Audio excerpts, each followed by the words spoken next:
Здравейте хора, сега ще отидем да разгледаме една старена сграда, която е била сладкарница с един мой приятел и ще се включим, когато сме там. Хора, ето я. Тя в принцип е на 2 етажа. Обаче втория етаж е ужас. То първоначално изгледа, че е тук, обаче то продължава там, където е червенето, което е яко.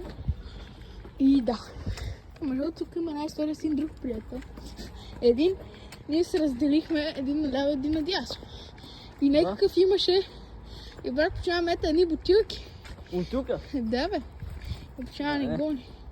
И така. Сега ще влизаме. Тук мина черна котка. Ето я! Пресечени път. За суеверните не знам, обаче тук адски пълно с буклук има подземия. И да. Първо той влезна от другия ход, аз ще мина сега от другия, ще се опитаме да се засечем. И така. Този ход се глежда малко по-страшен. Реално.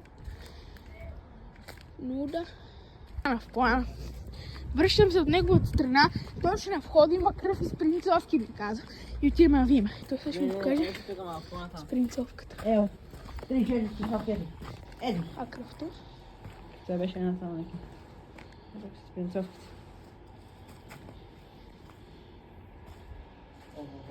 Тук е запечатано, не може да минем. Там влезме по-разпора. Ето тук може да срещаме майкото, ето го хора. Не? Странно нещо. Пречува се някакви работи. Хора, пишете в коментарите, да сме направил идея и канал за такива видеа и следваме да ставим. Хора, има дюшек. Има душек. Има на там втория етаж. Това съм го чул! На камерата, не знам дали се е хванала, ще ги падна през дупката. Това съм го чул от втория етаж, брат. Това се е чул, хора. Ще се върнем след малко. Писали краставици. И мислихме да влезем в подземието, ама... Няма шанс. Да, сега се връщаме. Вътре сме забрали си как влизаме.